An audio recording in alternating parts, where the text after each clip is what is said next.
Bismillahirrahmanirrahim. Alhamdulillahirrabbilalamin. Wassalatu wassalamu ala ashrafil anbiya'i wal mursalin wa ala alihi wa sahbihi ajma'in. Allahumma aftah alaina hikmataka wanshur alaina min khazaini rahmatika ya arhamar rahimin. Rabbi shrah lana sudurana wa yassir lana umurana wahlul 'uqdatan min alsinatina yafqahu aqwalana. Wala hawla wala quwwata illa billahil aliyyil azim. Wala hawla wala quwwata illa billahil aliyyil azim. ولا حول ولا قوة إلا بالله العلي العظيم.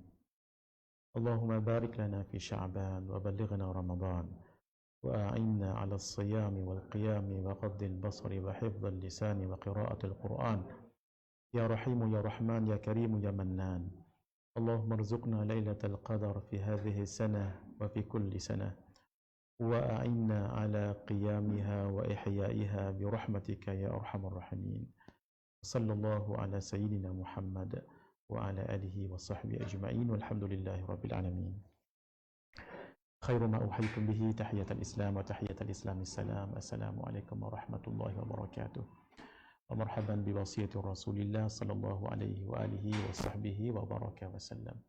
Ila hadratin nabiyil mustafa rasulillahi sallallahu alaihi wa alihi wa sahbihi wa baraka wa sallam. وإلى كافة الأنبياء والمرسلين والملائكة المقربين وإلى آله الطيبين الطاهرين وأصحابه الأكرمين والتابعين وتابعيهم وإلى جميع أولياء الله الصالحين والشهداء والعلماء والفقهاء والمحدثين وإلى سائر مشايخنا ومشايخ مشايخنا وأهل أساندنا وسلسلاتنا وإلى أرواح أموات المسلمين وإخواننا الحاضرين والغائبين وخصوصا إلى الروح محي الدين أبي زكريا يحيى ابن شرف الإمام النووي رحمه الله تعالى رحمة واسعة. شيء لله لهم الفاتحة. أعوذ بالله من الشيطان الرجيم. بسم الله الرحمن الرحيم. الحمد لله رب العالمين الرحمن الرحيم مالك يوم الدين. إياك نعبد وإياك نستعين اهدنا الصراط المستقيم صراط الذين أنعمت عليهم غير المغضوب عليهم ولا الضالين آمين. Alhamdulillahirrabbilalamin. Kita bersyukur kehadrat Allah Subhanahu wa taala bertemu dalam pengajian sirah nabawiyah di pondok masjid dari Masjid Wilayah Persekutuan Kuala Lumpur, dan kita masih bicarakan tentang as-sirah an-nabawiyah melalui kitab Tahdhib al-Asma' was-Sifat, dan di dalamnya ada tajuk As-Sirah An-Nabawiyah, kitab yang dikarang oleh Al-Imam An-Nawawi rahimahullahu ta'ala rahmatan wasi'ah. Telah kita lalui dua siri yang terdahulu berbicara tentang kandungan di dalam kitab ini, iaitu tentang nasab keturunan baginda Rasulullah sallallahu alaihi wasallam. Yang kedua tentang kelahiran sehingga kewafatan, dan kita juga sentuh tentang awal kehidupan baginda Rasulullah sallallahu alaihi wasallam. Kitab ini sangat ringkas sekali sehingga tidak didetailkan perjalanan hidup baginda Rasulullah sallallahu alaihi wasallam secara detail sebelum waktu sebelum kenabian dan selepas kenabian. Kemudian period di Makkah dan period di Al-Madinah selepas hijrah baginda Rasulullah sallallahu alaihi wasallam tidak didetailkan, secara ringkas sahaja. Sehingga tajuk yang akan kita bicarakan selepas awal kehidupan Rasulullah sallallahu alaihi wasallam adalah terus kepada sifat-sifat Rasulullah sallallahu alaihi wasallam.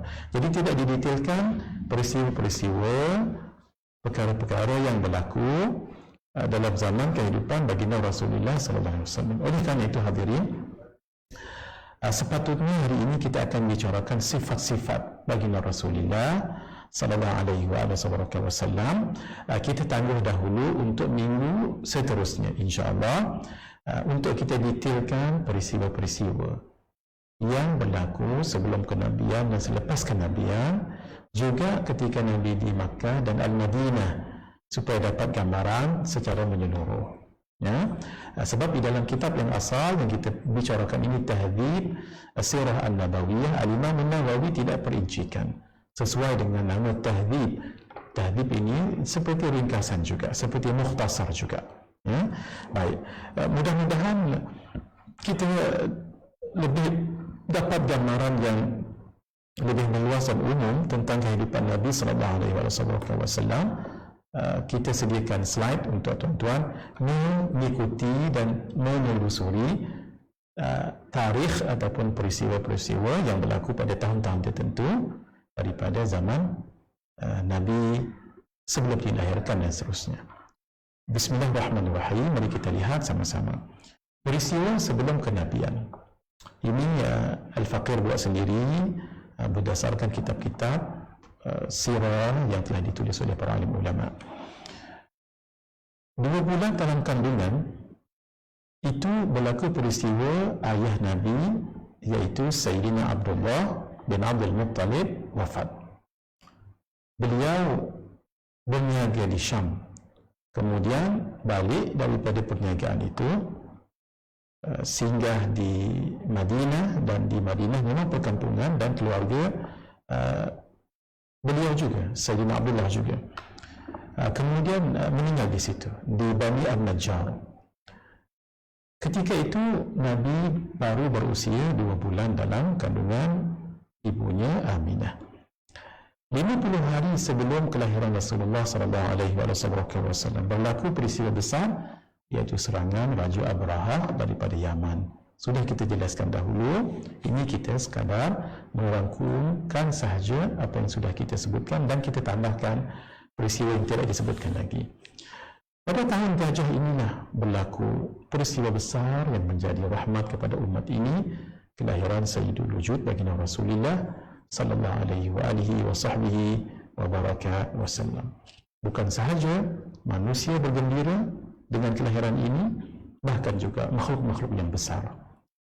Fahtazzal arsyu taraba wastibshara wazdada al-kursiyyu haibatan wa waqara وامتلأت السماوات أنوارا وضجت الملائكة تهليلا وتمجيدا واستغفارا. Ini disebut oleh Imam Ad-Daibai di dalam maulidnya, fahtazzal arsyu taraba wastibshara. Arsy yang besar dan agung itu, makhluk paling besar, ihtazza, bergegar dan rasa girang gembira sekali. Wasdada al-kursiyyu haibatan wa waqara. Kursi, satu makhluk yang juga besar, itu bertambah-tambah. Haibatan wa waqara, kehebatan dan kemuliaannya. Wamtada'at as-samawati as-samawati wal ardi anwara, maka langit-langit itu bertambah-tambah dengan cahaya kegemilangannya. Wadajjatil malaikatu tahlilan wa tamjidan wa istighfara. Para malaikat itu bertahlil, mengucapkan la ilaha illallah, tamjidan, memuji Allah, alhamdulillah, alhamdulillah, wa istighfara, dan mengucapkan istighfar kepada Allah Azza wa Jalla. Kerana kelahiran baginda Rasulullah sallallahu alaihi wa baraka wasallam. Umur 1 hingga 4 tahun, Nabi selama 4 tahun tinggal di Bani Sa'ad. Diasuh oleh Sayyidatina Halimah. Oleh kerana beliau berasal daripada Bani Sa'ad, maka beliau dinisbahkan dengan Sa'diyah, jadi Halimah As-Sa'diyah. Di situlah berlaku pembedahan dada oleh Malaikat Jibril terhadap baginda Rasulullah sallallahu alaihi wasallam. Takut dengan peristiwa itu, Sayyidatina Halimah As-Sa'diyah mengembalikan Rasulullah sallallahu alaihi wasallam kepada ibunya, iaitu Sayyidatina Aminah di Mekah ketika itu. Umur 6 tahun ketika Sayyidatina Aminah membawa Nabi bersama Ummu Aiman. Ummu Aiman adalah asalnya pembantu kepada Sayyidina Abdullah, ayah Nabi. Ketika meninggal ayah Nabi, maka diwarisi oleh Ummu Aiman itu, menjadi pembantu pula kepada Sayyidatina Aminah, dan juga menjadi pengasuh kepada Rasulullah sallallahu alaihi wasallam. Mak Nabi, Sayyidatina Aminah, membawa Nabi untuk menziarahi kubur ayahnya di Al-Madinah di Bani Najjar. Ketika balik daripada Madinah itu, di Bani Najjar itu, sakit Sayyidatina Aminah dan meninggal di satu tempat yang bernama Adwa. Perjalanan di antara Makkah ke Madinah ke Makkah.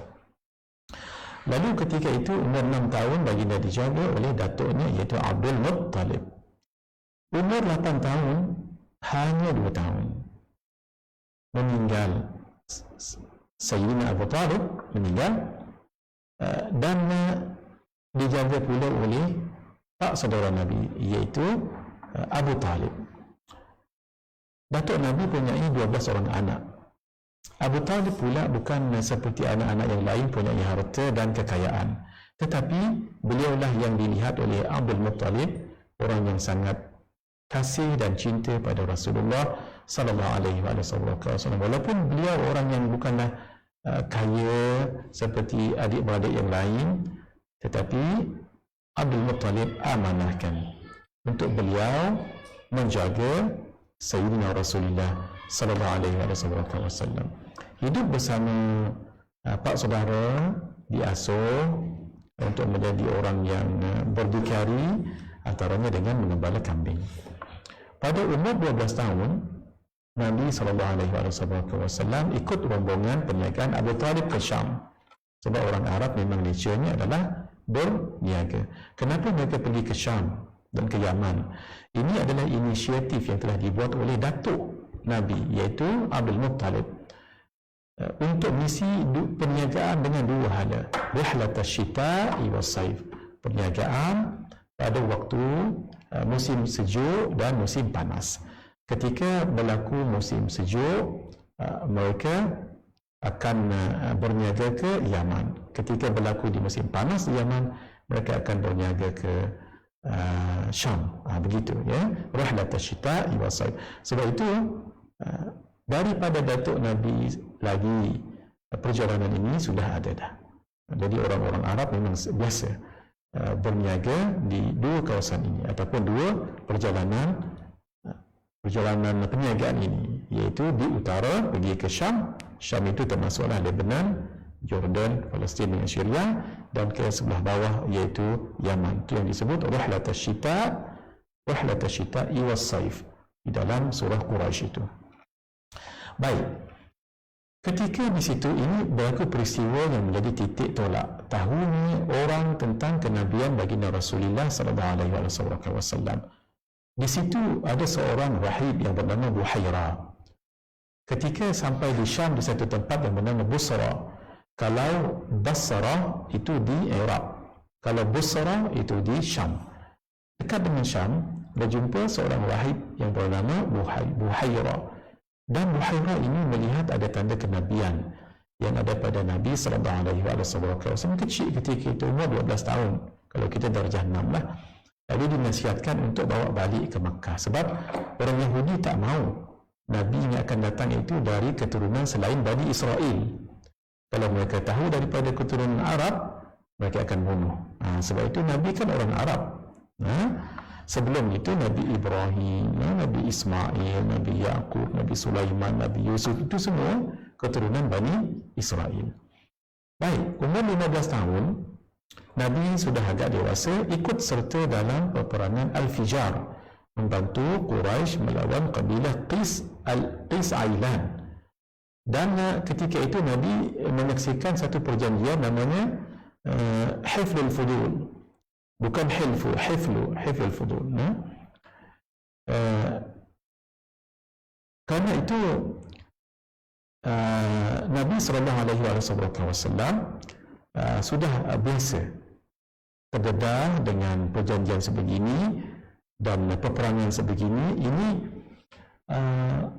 memberikan satu pengajaran awal kepada Nabi bagaimana berinteraksi secara lebih meluas dengan pembesar-pembesar ataupun pemuka-pemuka Arab ketika itu, kabilah-kabilah yang pelbagai yang harus ditangani dengan baik. Baik, inilah dia sedikit gambaran kedudukan Wadi Muhasir yang dalam bulatan itu. Disitulah dia tempat Raja Abraha dimusnahkan oleh Allah Azza wa Jalla dengan Allah menghantarkan burung ababil yang bawa 3 biji batu diparuh di kaki kanan dan kaki kiri dan melontar ke bawah, dan hancurlah tentera-tentera Abraha seperti daun yang dimakan ulat. Faja'alahum ka'asfin ma'kul. Raja Abraha sendiri itu terkena juga batu itu, tetapi tak meninggal. Beliau kembali ke San'a, Yaman, dan beliau jadi sakit-sakit sehingga seperti rompong-rompong badannya itu, ya, kerana batu-batu yang dibawa oleh burung ababil tadi itu, dan meninggal di Yaman. Inilah tempat kelahiran Rasulullah SAW di kaki Jabal Abi Qubais, terletak di kampung Suku Lain, Makkah. Sekarang dijadikan perpustakaan umum.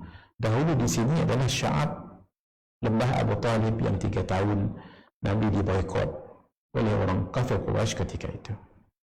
Baik, saya sudah tunjukkan gambar ini sedikit supaya dapat gambaran. Inilah di perkampungan Bani Sa'ad, tempat Nabi diasuh selama 4 tahun. Ini di atas bukit sedikit.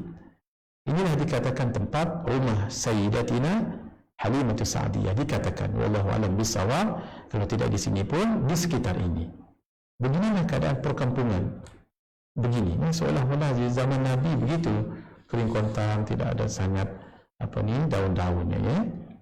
Di sini di bahagian bawah sedikit yang saya sebutkan tadi, di atas sedikit, kemudian ada menurun kawasan seperti itu. Inilah dia.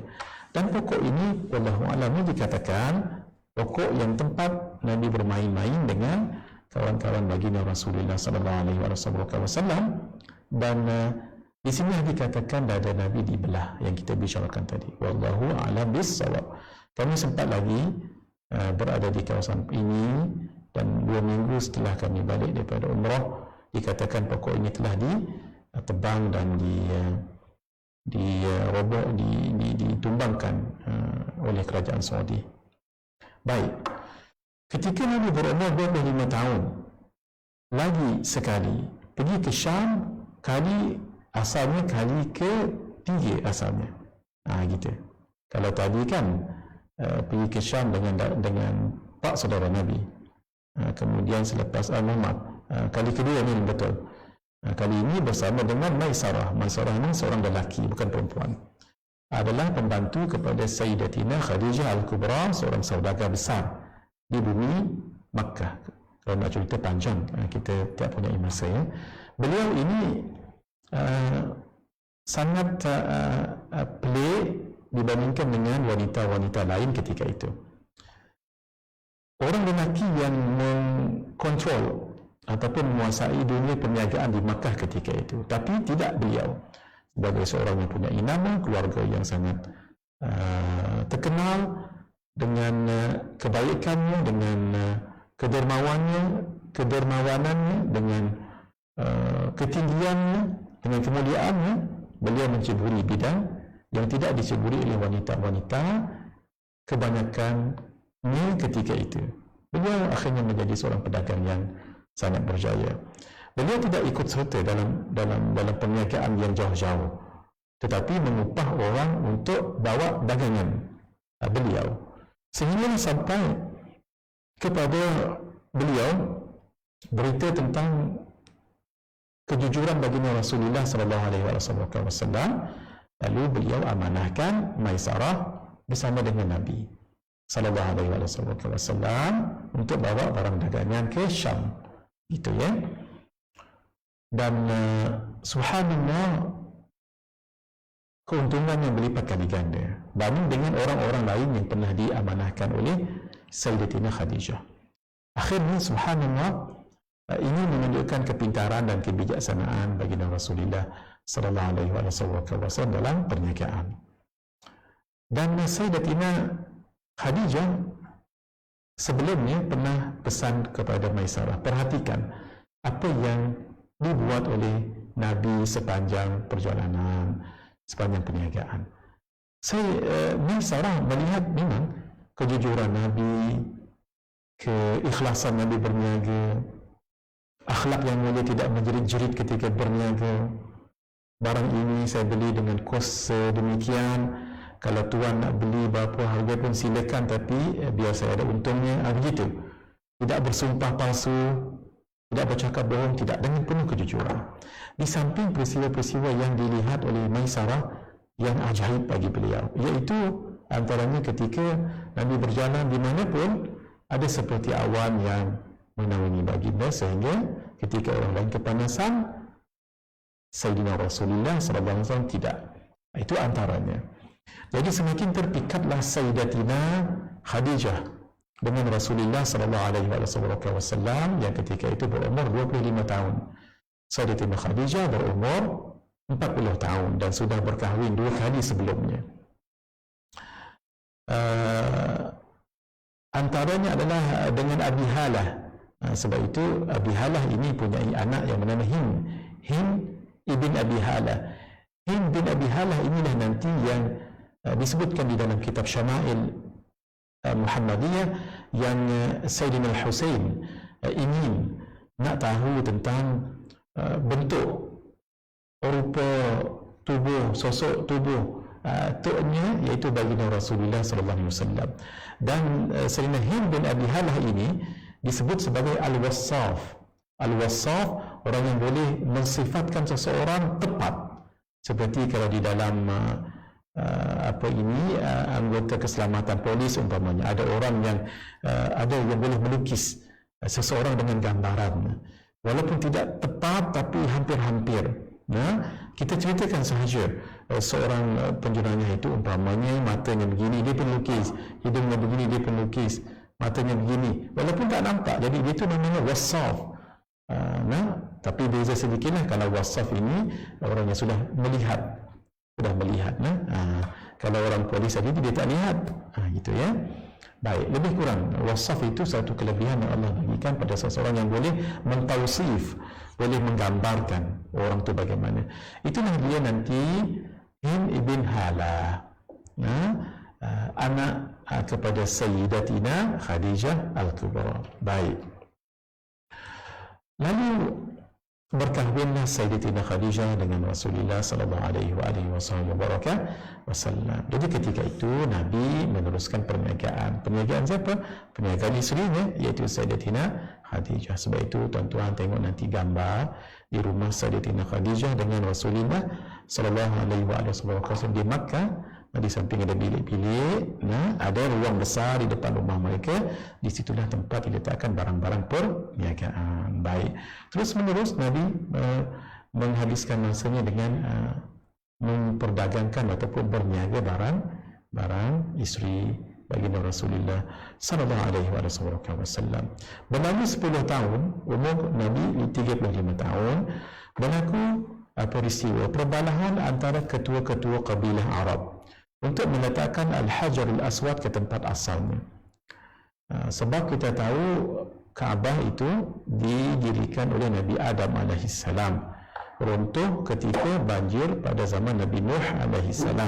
Allah perintahkan Nabi Ibrahim AS untuk membina kembali, lalu dibina oleh Nabi Ibrahim dan anaknya Nabi Ismail AS. Kemudian berlaku pencerobohan, pencurian dan sebagainya. Akhirnya roboh dinding-dinding Kaabah itu, sedangkan di dalamnya diletakkan barang-barang berharga milik pembesar-pembesar Arab ketika itu. Ketika berlakulah robohnya itu yang zaman Rasulullah SAW, datuk-datuk baginda didirikan semula. Dan nak mendirikan Kaabah ini, walaupun mereka ketika itu sistem riba masih memang berleluasa, tetapi mereka ada satu nilai. Apa dia? Rumah ini, iaitu Kaabah, adalah rumah yang suci, tidak boleh menggunakan bahan-bahan yang dari sumber yang haram. Ada juga nilai di situ. Daripada zina tak boleh, daripada riba tak boleh. Ia mesti yang pure, sebab rumah ini rumah yang suci. Ada juga nilai ketika itu. Itu yang akhirnya dalam sejarah menyebutkan tak cukup untuk membina seperti mana binaan yang ada pada zaman Nabi Ibrahim AS, sehingga ada kawasan yang tak boleh nak dibina 4 segi. Sebab kalau batu yang bernama hajar yang dibuat 4 segi sebegini, 4 segi lalu terdiri, itu namanya hujrah, bilik. Tetapi kalau daripada batu juga tak sampai 4 begini, mungkin separuh di sekitar itu namanya hijr. Sebab itu kita lihat Hijr Ismail. Asalnya Hijr Ismail itu adalah dalam kawasan Kaabah dalam zaman Nabi Ibrahim AS. Sebab itu Nabi pernah mengatakan kepada Sayyidatina Aisyah radhiyallahu ta'ala anha dalam hadis riwayat Imam Bukhari, laula, kalaulah tidak kerana hadithan umatmu ataupun kaummu masih lagi ada perasaan jahiliyah, aku akan kembalikan Kaabah yang ada sekarang ini seperti binaan Nabi Ibrahim dahulu. Cuma Nabi katakan ini nanti boleh mendatangkan fitnah.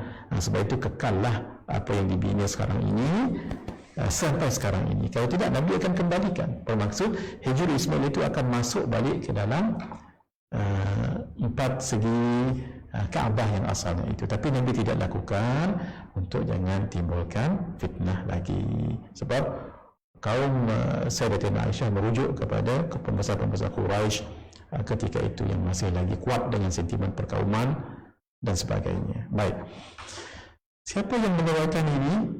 Lalu mereka berbincang, siapa yang paling awal masuk ke Masjidil Haram melalui pintu Bani Syaibah, maka orang itu akan menjadi hakim. Ternyata yang masuk paling awal adalah Sayyidul Wujud baginda Rasulullah SAW. Lalu Nabi diminta menjadi hakim. Bijaksana Rasulullah SAW, Nabi minta dibentangkan satu kain, dia seperti yang saya pakai ini, kain rida, dibentangkan, dan setiap suku, ketua suku kaum Quraisy ketika itu banyak, pegang di setiap penjurunya batu ataupun serpihan Al-Hajar Al-Aswad itu diletakkan di tengahnya itu dan dibawa, dia diangkat, dihampiri penjuru Al-Hajar Al-Aswad. Ini penjuru Al-Hajar Al-Aswad sebab di sini ada batu yang diletak di situ namanya Al-Hajarul Aswad. Ini namanya penjuru Al-Iraqi. Sebab kalau penjuru ini dipanjangkan akan sampai ke kawasan Iraq, negara Iraq. Ini namanya penjuru Asyami. Kalau dipanjangkan akan sampai ke negara Syam, iaitu Palestin, Jordan, Syria dan Lebanon. Dan ini penjuru ini namanya penjuru Al-Yamani. Sebab kalau dipanjangkan akan sampai ke negeri Yaman, negara Yaman. Di sinilah nanti berlaku. Dibawa ke dekat ini, Nabi sendiri yang meletakkan batu itu. Di situ sudah nampak kebijaksanaan dan menyerlah lagi kepimpinan dan kepercayaan orang Arab kepada Rasulullah SAW. Ini sebenarnya memang sudah ditakdirkan oleh Allah. Sebab Nabi dijaga oleh Allah. Bayangkan, orang-orang penting yang sepatutnya ada untuk menjaga baby yang kecil, anak yang kecil, semuanya meninggal. Cuma bayangkan, ayah Nabi meninggal, Nabi ketika berumur 2 bulan dalam kandungan. Mak Nabi meninggal ketika baginda berumur 6 tahun. Datuk Nabi meninggal ketika berumur 8 tahun. Ini 3 core ni, orang yang core. Sebagai baby, kalau 3 ni dah tak ada, dia seperti macam patah kaki. Sebab ini orang-orang yang penting dalam kehidupannya. Kenapa mereka diwafatkan oleh Allah ketika Nabi masih kecil? Seolah-olah Allah nak bagi tahu, bukan manusia yang jaga Nabi, pelihara Nabi, Allah Subhanahu wa taala. Hakikatnya memang begitu pada semua orang, tetapi lebih kepada Nabi sallallahu alaihi wa alihi wa sahbihi wa baraka wasallam. 3 tahun selepas peristiwa tadi, Nabi mengalami peristiwa-peristiwa yang pelik yang disebut irhas, peristiwa-peristiwa awal kenabian. Antaranya Nabi subhanallah kalau bangun melihat cahaya kadang-kadang dan Nabi sering bermimpi yang baik-baik. Ketika itu Nabi mula bertahannuth. Tahannuth maksudnya menyendiri di Gua Hira. Tuan-tuan sekejap lagi tengok jauhnya Gua Hira tu daripada rumah Nabi. Saya dah pergi ke kawasan itu. Kami pergi pun pakai kereta, pakai bas kami pergi. Kemudian nak naik itu sekejap lagi saya akan tunjukkan. Ya Allah. Begitulah Nabi berada di situ selama lebih 2 tahun. Setiap 2 bulan ataupun 2 minggu akan datanglah Sayyidatina Khadijah bawa kurma, bawa anggur kering tu yang namanya kismis tu ya, bawa air, bawa roti untuk bekalan Nabi. Lepas 2 minggu datang lagi. Ketika Sayyidatina Khadijah mengandung pun bawa juga, Masya Allah. Nabi tidak berniaga. Dah ketika itu daripada umur 38 tahun tu banyak bertahanuf di Gua Hira. Baik, umur 40 tahun didatangi malaikat Jibril di Gua Hira itu. Dan peristiwa yang tuan-tuan tahu, dipeluk Nabi macam semput nak nafas, iqra ma ana biqari'in, baca, saya tak pandai membaca. Dipeluk lagi, iqra ma ana biqari'in, dipeluk lagi, iqra ma ana biqari'in, 3 kali. Barulah malaikat Jibril membaca, iqra bismi rabbikal ladzi khalaq, khalaqal insana min 'alaq, iqra wa rabbukal akram alladzi 'allama bil qalam 'allamal insana ma lam ya'lam. Takutnya Nabi, ya Allah. Ketika diturunkan ayat itu, para ulama jumhur mengatakan ketika itu Nabi dilantik menjadi Nabi dan Rasul. Sebahagian ulama lain mengatakan tidak, dilantik menjadi Nabi sahaja. Dilantik menjadi Rasul ketika Nabi diturunkan ayat, ya ayyuhal muddathir qum fa'anzir wa rabbaka fakabbir wa thiyabaka fatahhir. Begitu. Baik. Apa yang berlaku balik berjumpa dengan Sayyidatina Khadijah Al-Kubra. Begitu, kita lihat dulu di sinilah rumah Nabi sallallahu alaihi wasallam. Tuan-tuan saya dah tunjuk dah dahulu, tidak panjangkan syarahnya ya. Cuma nak bagi tahu depan tu je tempat Sayyidatina Khadijah menjalankan urusan perniagaan di situ ya. Baik, ini namanya Gua Hira. Kecil dia, seorang dia boleh solat kat situ. Saya pernah masuk situ ya, dan solat. Tapi nak masuk ke kawasan ni, tengok ni tuan-tuan, jauhnya tu perjalanan tu daripada bawah tu naik bukit sampai ke atas. Subhanallah. Dan di atas tu yang tuan-tuan nampak warna merah tu, bukan terus boleh masuk. Naik atas puncak, kena turun balik, masuk melalui satu gua sempit, hanya seorang saja yang boleh. Kawan kena tolak masuk sebelah sana tu, barulah datang balik. Gitu. Barulah nak keluar nanti bakal balik. Ini jauh, yang sama juga tadi. Dan batu pejal di situ. Alhamdulillah orang Pakistan bagus sekali usaha mereka buat tangga. Waktu saya pergi tu dah ada tangga dah. Tuan-tuan kalau pergi sekarang pun dah ada tangga dah. Bayangkan dulu tak ada tangga, dengan batu pejal tu tersilap, berjalan mungkin tergolek ke bawah. Masya Allah ya. Baik. Inilah dia yang saya sebutkan. Naik di puncak tu bukan terus boleh pergi ke gua tu, akan masuk melalui pintu ni. Ini yang ada Pakistan tu, Babul Ghar tu ya. Masuk di situ, kemudian akan keluar ke sana. Ini namanya Babul Ghar. Seorang dia boleh masuk. Nah, ini suasana pada waktu malam. Saya teringat waktu kami buat umrah dulu ya. Kami pergi selepas asar dan balik selepas maghrib. Beginilah suasananya. Tuan-tuan nampak tak yang bercahaya di sebelah atas kanan tu? Itulah namanya kawasan Al-Masjidil Haram. Dan jam tower tu yang tinggi tu, jam tower tu. Jauh tak perjalanan tu? Jauh. Bayangkan kalau jalan kaki, Nabi berjalan kaki ke situ. Sayyidatina Khadijah yang sedang mengandung tu. Kalau naik kerbau ataupun unta sekalipun, berapa jauh tu ke situ tu. Naik lagi ke atas, Masya Allah. Itulah dia pengorbanan baginda Rasulullah sallallahu alaihi wasallam. Baik, saya teringat lagi waktu kami buat umrah dulu, saya jadi imam, saya baca surah Al-Iqra. Sengaja saya baca surah Al-Iqra. Tak semena-mena ada di kalangan jamaah yang ikut tu menangis-nangis. Saya pun lepas solat tanya kenapa. Dia kata lain dia Ustaz, dia kata sebab peristiwa turun ayat Iqra bismi rabbikal ladzi khalaq memang di kawasan itu. Dia rasa kerohanian tu lainnya. Baik. Mari kita sambung hadirin. Selepas dilantik menjadi Nabi dan Rasul, itulah yang disebut peristiwa ini dipanggil tahun pertama kenabian atau tahun pertama kerasulan. Itu yang saya sebut selalu tu, supaya kita beza. Kalau disebut peristiwa ini berlaku tahun pertama kerasulan atau kenabian, itu di Makkah lah tu. Tahun pertama hijrah, kedua hijrah, itu di mana tu? Itu di Madinah lah tu. Boleh ya? Baik. Apa yang berlaku pada tahun pertama kenabian? Nabi berjumpa, dibawa oleh Sayyidatina Khadijah, berjumpa dengan Waraqah bin Naufal. beliau seorang Islam tapi beragama Nasrani Islam ketika itu, ya, yang tahu tentang kitab-kitab Taurat, kitab Injil, kitab-kitab Samawiyah yang lain.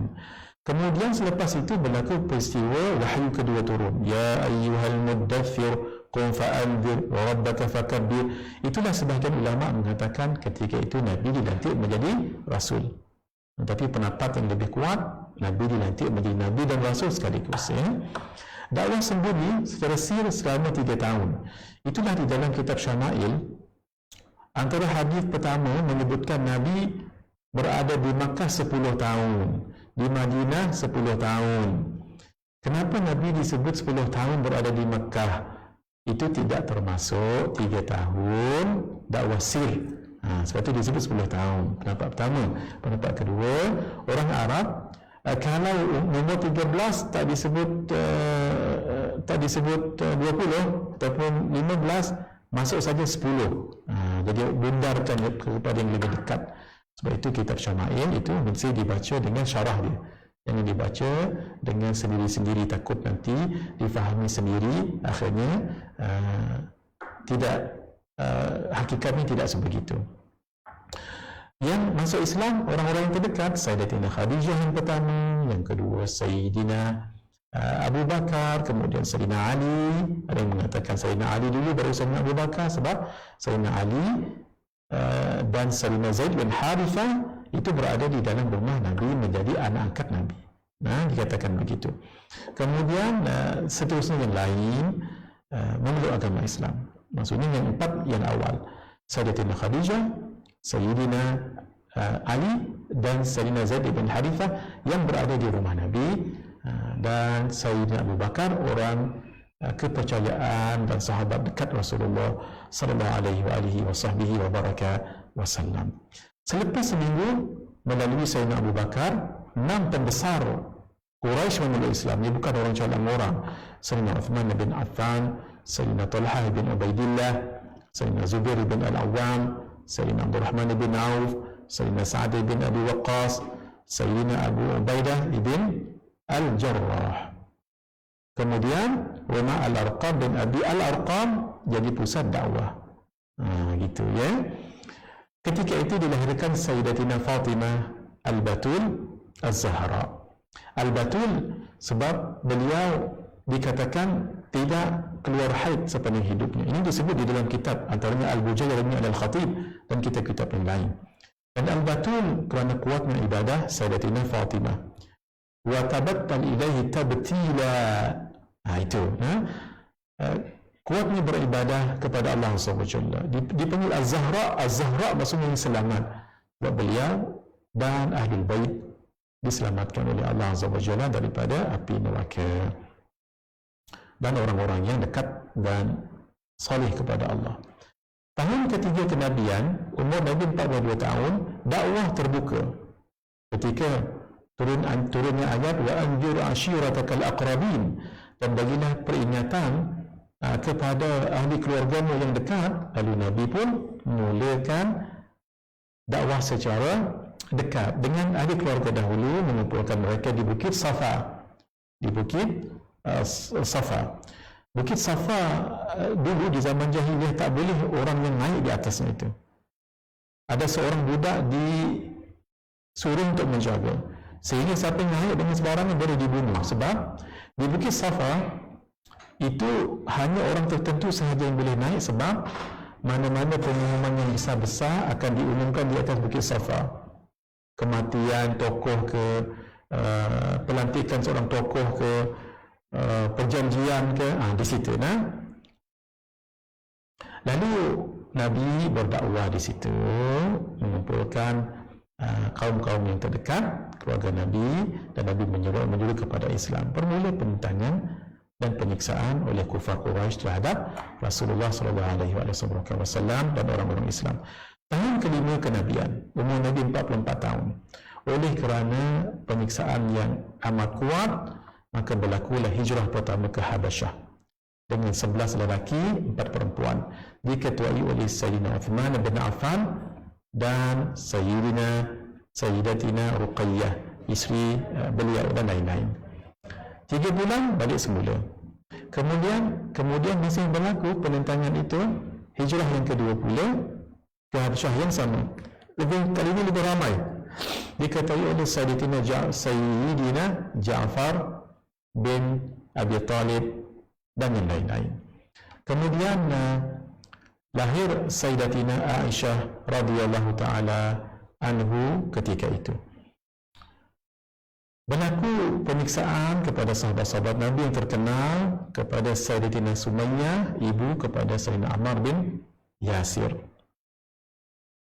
perempuan pertama yang syahid di dalam Islam. Masya Allah. Nabi ketika melihat keluarga ini disiksa, Nabi mengatakan, isbir ya ala Yasir fa inna maw'idakumul jannah. Wahai keluarga Yasir, bersabarlah, sesungguhnya dijanjikan kepada kamu itu adalah syurga nanti. Sebab keluarga mereka disiksa oleh orang-orang Quraisy, tetap mereka pertahankan keislaman mereka itu sampai Sayyidatina Sumayyah itu syahid. Baik, pada tahun ke-6 Hijriyah, umur Nabi 45 tahun, Sayyidina Hamzah iaitu bapa saudara kepada Rasulullah sallallahu alaihi wasallam memeluk agama Islam. Ini menjadi kuat Islam ketika itu. Dan 3 hari selepas itu Umar memeluk Islam. Nabi selalu berdoa semoga masuk Islam antara 2 Umar. Iaitu Sayyidina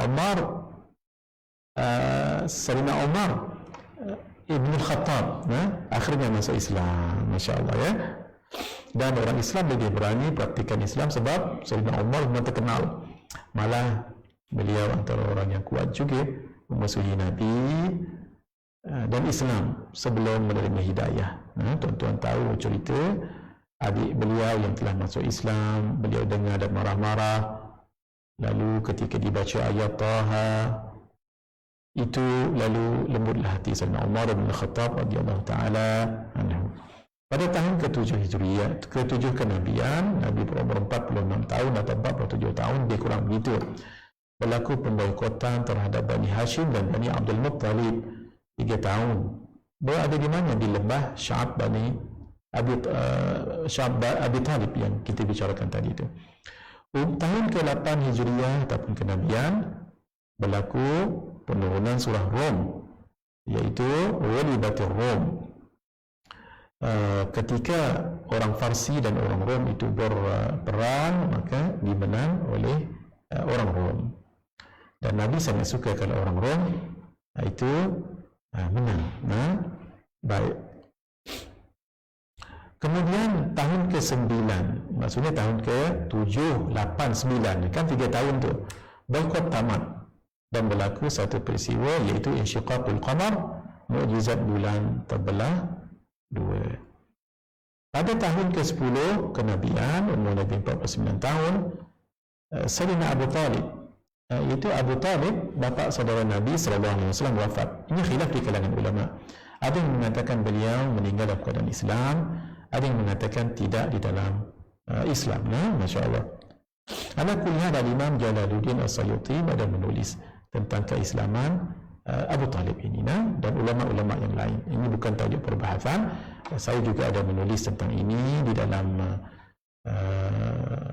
tulisan saya, dan kita letakkan pendapat ulama yang mengatakan Abu Talib Islam dan Abu Talib juga pendapat mengatakan tidak Islam. Ala kulli hal, selepas 3 hari wafat pula Sayyidatina Khadijah Al-Kubra. Ini menyebabkan Nabi sangat sedih sekali.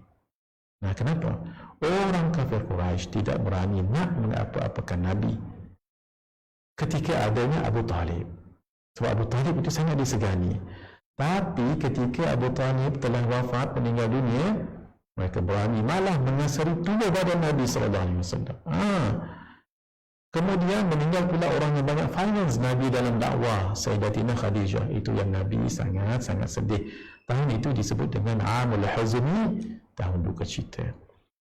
Tahun itu Nabi berdakwah di Taif dan Nabi kahwin dengan Saudah binti Zam'ah. Ketika berumur 65 tahun, atau 56 tahun. Dan selepas itu berkahwin juga dengan Sayyidatina Aisyah radhiyallahu taala anha. Nabi pergi ke Bani Thaqif dekat Taif sebulan. Ada riwayat mengatakan seorang diri, ada riwayat mengatakan bersama dengan anak angkat baginda, iaitu Sayyidina Zaid bin Harithah. Tahu peristiwanya itu, tidak seorang pun menerima dakwah Nabi, malah Nabi ketika keluar daripada bumi Taif ditikam dengan batu. Inilah dia bumi Habasyah. Ni Ethiopia. Ethiopia tu bumi Habasyah lah tu, daripada Makkah melalui Laut Merah sampai ke Eritrea, kemudian barulah sampai ke Ethiopia.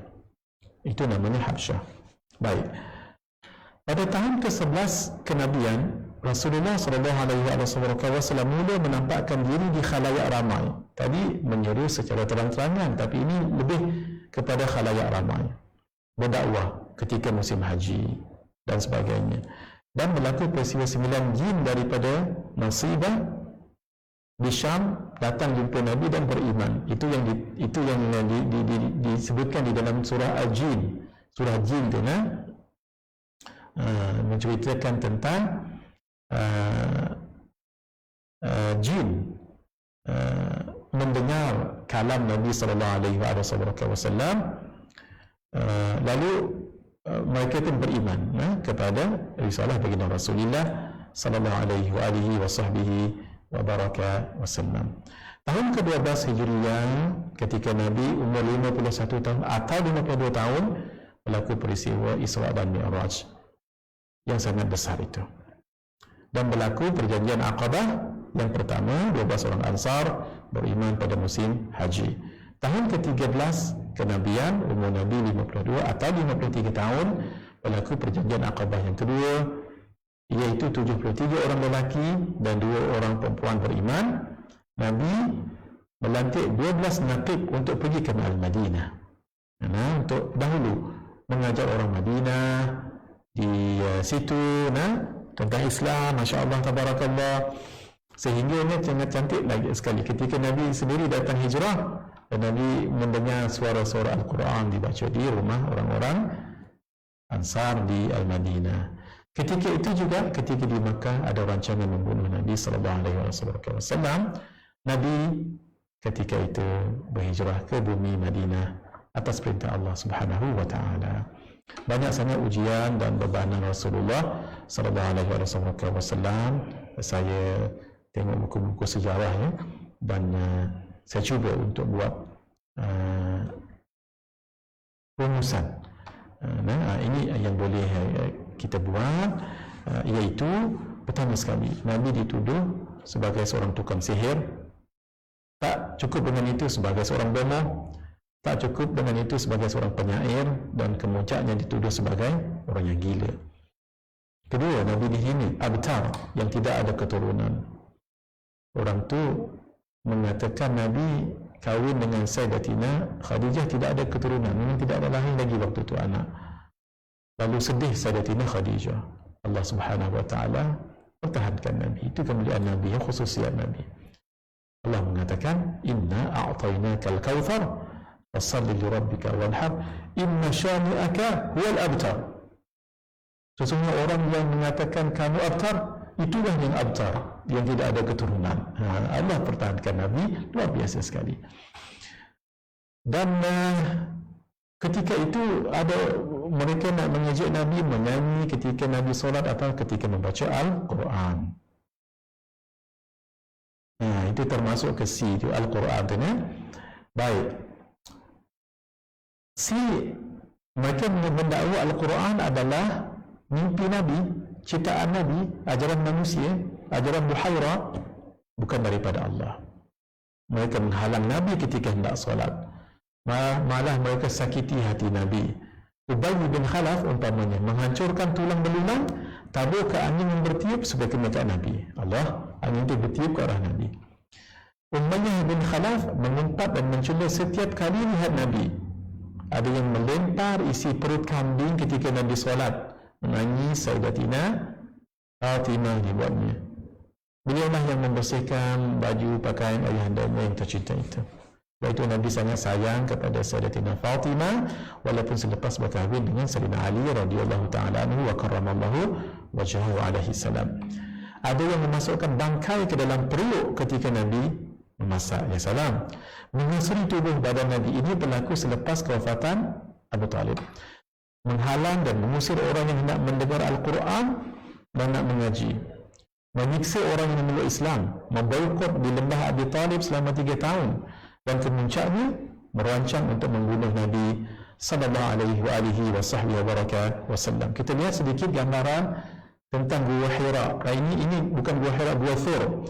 Nabi keluar daripada bumi Madinah dan singgah di Gua Thur. Gua Thur ni bersama je. Itu yang kata kalaulah orang kafir Quraisy memang dah ada dah berada di hadapan ini, kalau mereka jenguk ke bawah sedikit akan nampak Nabi dan Sayyidina Abu Bakar dalam itu. Nah, lalu Sayyidina Abu Bakar sangat takut sekali. Nabi tenteramkan, wahai Abu Bakar, jangan kamu menganggap kita ini dua. Nah, wallahu thalithuhuma, Allah lah yang ketiganya itu. Sebab itu jangan dipaham secara literal. Kalau difaham secara literal, akan mengatakan Allah berada di Gua Thur, walau Allah ada tanpa tempat. Allah sudah ada sebelum ada alam ini. Itu difahami secara takwil. Kalau difahami secara literal, wallahu thalithuhuma, Al-Quran sendiri mengatakan Allah lah yang ketiganya. Maksudnya Sayyidina Rasulullah sallallahu alaihi wasallam, Sayyidina Abu Bakar dan Allah dalam Gua Thur. Na'udzubillah min dzalik. Ini nak menunjukkan pemeliharaan Allah. Itu ditakwilkan. Sebab itu Al-Imam Al-Bajuri di dalam kitabnya Tuhfatul Murid, syarah kepada kitab Jawharatut Tauhid, mana-mana nas Quran ataupun hadis yang boleh bawa kepada mewahamkan tashbih, tajsim dan ditakwil. Itu ya, kecil je lubang dia. Ni orang ni masuk di bawah. Ini bawah tu ni sangat sempit. Ni kalau di luar diumpamakan begini Nabi SAW dan Sayyidina Abu Bakar dalam itu je. Kalaulah mereka jenguk akan nampaklah, tapi tidak dijenguk kerana ini adalah pilihan Allah Subhanahu Wa Taala. Ini jalan ketika pergi daripada Makkah ke Quba. Jalan yang berwarna hijau tu jalan biasa. Yang merah itulah yang dibawa oleh Abdullah bin Urayqib untuk dilalui. Jadi tak sama jalan biasa supaya tidak diketahui oleh orang-orang Quraisy ketika itu. Ini adalah rumah Rasulullah SAW di Madinah sebagai replika dekat Museum Madinah. Sangat sederhana sekali, hadirin. Kalau ada masa saya akan syarahkan panjang. Ini model asal Masjid Nabawi. Ini rumah-rumah isteri Nabi yang berada dekat dengan Masjid Nabawi. Kalau kita boleh lihat rumah Sayyidatina Fatimah dan Sayyidatina Aisyah yang akhirnya masuk ke dalam masjid sekarang ini.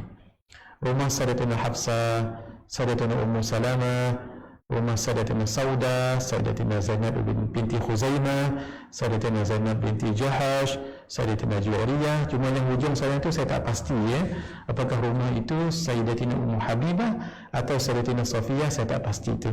Itu yang saya letak tanda soal tu ya. Yang lain tu ditulis namanya itu dekat Museum Madinah. Baik. Berlaku peristiwa hijrah dan selepasnya, hadirin, saya merasakan kita berhenti di sini dahulu, insya-Allah, supaya nanti saya dapat syarahkan tidak terlalu berebut sangat, untuk kita detailkan sedikit lagi peristiwa hijrah dan selepasnya untuk pertemuan kita dalam 2 minggu akan datang di bulan Ramadan akan datang, insya-Allah. Selamat berpuasa, mudah-mudahan ibadah kita diterima oleh Allah Subhanahu Wa Taala. Hadza wabillahi taufiq wal hidayah. Wassalamualaikum warahmatullahi wabarakatuh.